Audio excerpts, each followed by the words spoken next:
Hi, Mark. Thanks for giving us a little bit of your time for an interview today. I'd like you to tell us how you got started with AVO and a little bit what the site is all about. Absolutely. It's a pleasure to be here, Joan.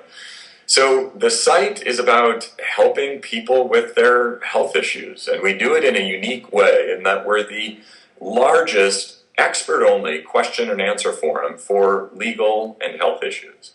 And I focus on expert because we rate and profile 90% of the doctors, lawyers, and dentists in the United States. And so anyone can come into our site, ask a question for free, anonymously if need be, and real doctors, rated doctors, will come in and answer those questions again for free. But it's a big change up from what you see in a lot of other sites where it's a lot of general information. You have the doctors answering your specific question, and then you can click through and read all about the doctor's background, where they went to school, what kind of leadership positions they have within the industry, whether they have any misconduct, those types of things. So it's really transparent and helping people get more information and better guidance regarding their health issues. Great. Tell us a little about how your rating system actually works and what criteria do you use? Sure. So we actually have three types of ratings. We have our editorial rating, which is the AVO rating, and that goes from 1, which is extreme caution, all the way up to 10. And I'll tell you a little bit more about that. By the way, 10 is superb. And then we have patient ratings, where anyone can come in and they can be a former or current patient and rate their doctor. Or peers, where any peer can come in and say, thumbs up, this is a very strong doctor in our community. On the AVO rating specifically, so the AVO rating is pretty neat. It's really a form of resume scoring where we look at all of those signals in a doctor's resume, their educational history, their residency, fellowship, leadership positions, where they speak, where they write, hospital privileges, etc. We just take all of those signals. And we've worked with hundreds of doctors, and really at this point thousands of doctors, because since we've launched, we've had all sorts of input from doctors that are using the system. And we have ratings for ratings and profiles for just under 1 million doctors. But as far as power users, we're coming up on about 20,000 doctors who are actively using the site. It's actually, the number's 17,000, but it's growing very quickly. By the time many people read this, it'll be 20,000. So who are using the site in their answering questions, etc. So we have all of these doctors that have helped contribute to our rating so that we can refine it. And we just take all these different signals and we rank them to give this numerical rating from 1 to 10. But where doctors would get a lower score in our system is when they have misconduct in their background, and that's especially multiple instances of misconduct, and that's where you see doctors start getting into the extreme caution category as opposed to the higher categories of excellent or superb. Okay, thanks. And now for the question and answer part, which is free. How many questions do you get in one day, and what kind of questions? And do the patients know who is answering their questions? There were a couple of questions in that question. Sorry, I got 3 in 1 there. So, we get thousands of questions. We're just coming up on 1 million questions answered, and we've launched a new campaign called No Question Left Unanswered, where we will answer 1 million health questions this year. And what's really neat about it, with those 16,000 doctors that are actively participating in the site, is we currently have just over a 70% response rate. So a very high response rate. It's not quite as high as our legal part of the site, which has been out for 4 years. That has a 97% response rate. But we do have a lot of doctors who are in there answering these questions and helping people out.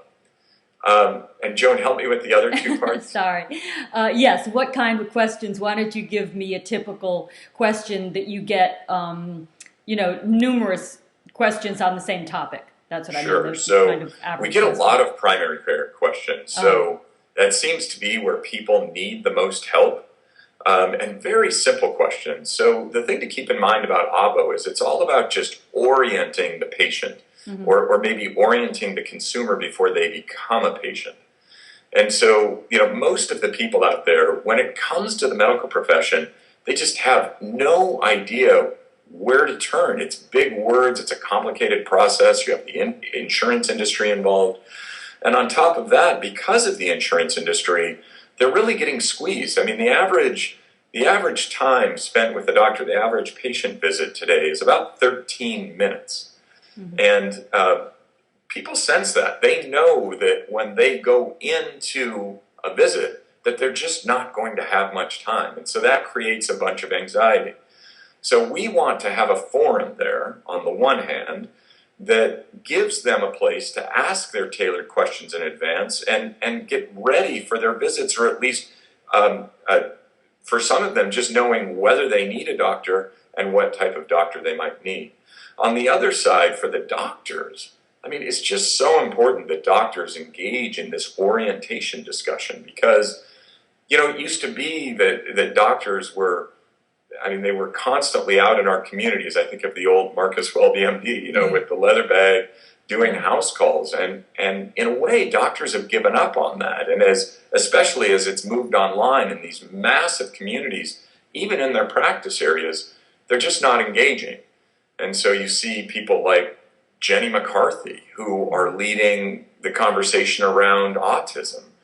And rather than the doctors, all the fantastic doctors that are doing work around autism and immunology. So, our mission is to create that conversation, to get that very robust conversation for both the consumer and the doctor, and really bringing us back to a time when that conversation was happening all the time. So, just to go very precisely to your question, a lot of questions around pediatrics and OBGYN. But we also see a lot of questions around skin and beauty, cosmetic Okay. surgery, that sort of stuff, where people just say very simple questions. I'm seeing wrinkles along under my eyelids. Is this natural for a person who is 35? Should I be getting surgery at 35? Or something as simple as somebody saying, I'm pregnant. When should I go in for my first doctor visit? Interesting. Okay, very interesting. What about patient privacy? A word on that.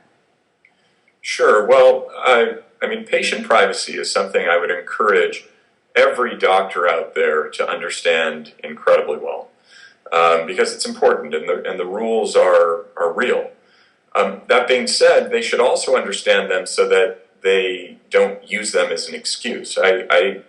Speaking at many different medical conferences, I hear doctors raise HIPAA repeatedly as the reason that they're not engaging or afraid to engage in social media. The reality is, for most of social media, again, it's this orientation layer.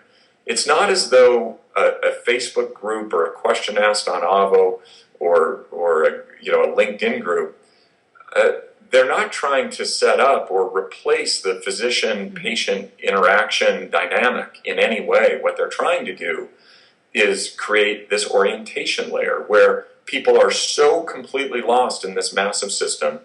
Again, they have so little time within that system that they're turning to the internet to talk to people, to talk to experts. And so doctors should be excited about orienting people. And again, seldom you're not going to diagnose them over the internet. You're going to give them, just like you would at a cocktail party, at a conference. You're going to help them understand their issue, and then you're going to suggest that they come see you or one of your colleagues or another doctor that is a specialist in the area that they need. That's what doctors do, and the fact that it's moved online shouldn't matter at all. Great. Okay, thanks. And now, what about future plans? Do you have any of those? We have all sorts of future plans. I think that one of the things that's the hardest is picking which future plan is the best. But for 2012, our focus is absolutely going to be on no question left unanswered. I would encourage all of your readers, viewers, to visit Avo. So it's avvo.com. Everything within Avo is free, but we have an area of the site that is answers.avo.com/pregnancy. And I better double check that I have the right address, but it is one of our first, yes, /pregnancy. I just pulled up the site here. We're going to create a number of health centers around interesting topics. And we talked about how pregnancy is a big area for us. We're going to do one for pediatrics. We'll go into skin and beauty and other big areas.